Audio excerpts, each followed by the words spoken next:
Just hit a button, Morty. Give me a beat. Oh man, okay, alright,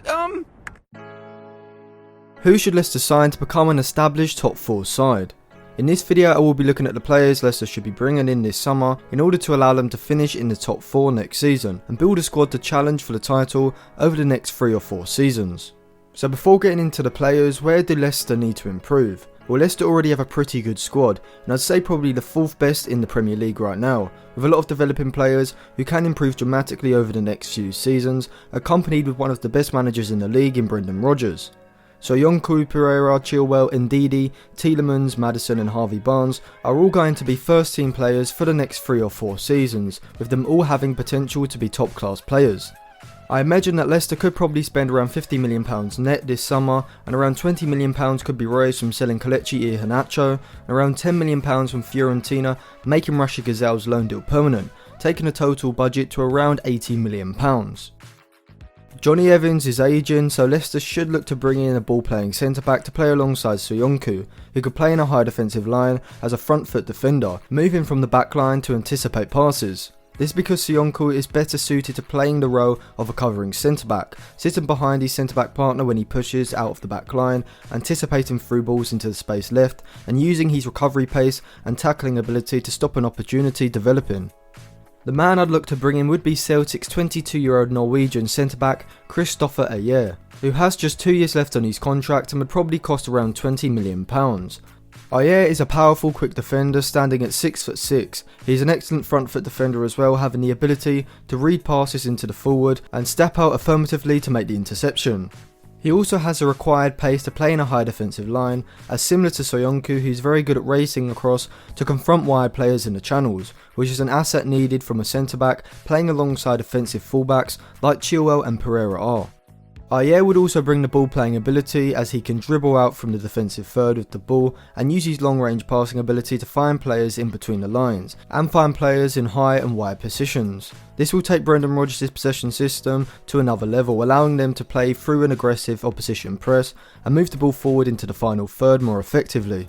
Leicester should also look to bring in an upgrade on Ayoze Perez on the right wing, as Perez is a very competent inside forward who is good at making runs in behind the back line and getting into goal scoring positions. I think Leicester's system would suit a wide playmaker type of right winger, who instead of holding his width high up the pitch, would look to make a move in field into the half spaces, which would firstly open up space for Ricardo Pereira to overlap into, and secondly would give Leicester some added creativity in advanced areas if the player was a capable passer and chance creator. The player I would look to bring in to fill this role would be PSV's 18-year-old wide attacker, MOHAMED. Ihataren only turned 18 in February, but has still made 20 starting appearances for PSV this season in the Eredivisie, and looks to be one of the most promising teenagers in world football. He has a similar style to Neymar in my opinion, although he is left-footed. He is an exceptional dribbler, with his close ball control being mesmerising, allowing him to float past players in the final third. This can be seen as he's completed the 12th most dribbles of any player in the Eredivisie this season, with 3.1 per 90 minutes, which is more than Hakim Ziyech or Steven Bergwijn. He does also have the creative output to match. He has completed the 14th most key passes of any player in the league with 2.4 per 90, the same amount as Calvin Stengs and BRUNO, and this is all at the age of 17 and 18. Ihataren would be attainable for around £25 million I think, which whilst is a lot for Leicester to shell out on a teenager with a year in Dutch football under his belt, it would prove to be a bargain over the long run, as Ihataren has the potential to become one of the world's best players in my opinion. Also on the agenda should be a replacement for Jamie Vardy in the long run. Whilst Vardy is currently one of the best strikers in the league, producing world-class output, he is 34 next January, so he's going to hit a major decline very soon, and Leicester have to be preparing now for that transition. The player I would suggest bringing in as a long-term replacement is the former Santos wonderkid and now Flamengo star GABRIEL BARBOSA. Barbosa burst onto the scene as a teenager at Santos, but his career started at Inter Milan, but the 23-year-old, who is 24 in August, has now established himself as the best striker in Brazil, after returning and winning the league and Copa Libertadores with Flamengo. Barbosa, or Gabigol as he was nicknamed, was a top goal scorer in the league with 25 goals in 29 games, and in all competitions he scored 34 goals in 49 games throughout the 2019 season. He creates 1 key pass per 90, which is the 17th most in the league of all strikers, but his role in the side isn't really about chance creation, like a deep lying forward. He's far more of an advanced forward, poacher type, looking to make sharp runs in behind the back line, and using his movement in the box to find chances for himself, and then using his powerful and accurate striking ability to finish them.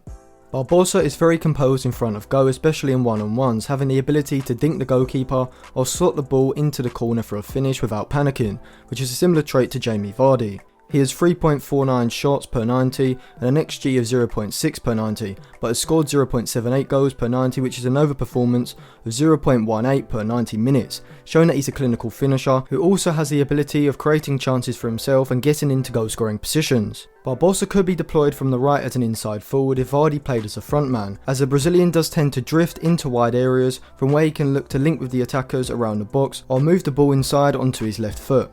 BARBOSA only recently signed a contract with Flamengo until 2024 after signing for around £20 million, so Leicester would probably have to pay around £35 million to land him this summer, though his versatility and unique goal scoring ability would make him the perfect player to come into Leicester's system and replace Vardy over the next 2 seasons.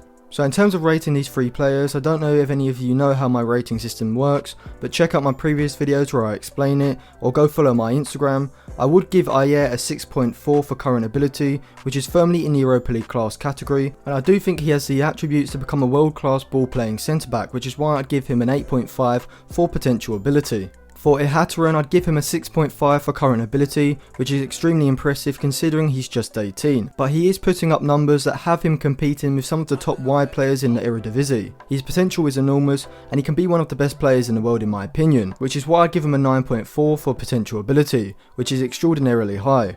If you haven't seen him play, go check him out on YouTube. He's one of my favourite young players at the moment. As is GABRIEL BARBOSA, who I think, had he been given a fair shot in Europe, would be considered one of the best young centre forwards around at the moment, which is why I give him a 7.4, firmly in the Champions League class bracket, and just ahead of players like Moussa Dembele and Tammy Abraham. His potential, like others, is very high, which is why he gets an 8.8 for potential ability. So that's my video looking at transfers for Leicester. If you like that video, remember to share it, give the video a like and subscribe to the channel because I will be doing more videos like this in the future. Well, with players like David Beckham, you do feel there are certain moments of destiny. Arguably the most recognisable footballer in the world. Yes! Yes for England! David Beckham has done it big time!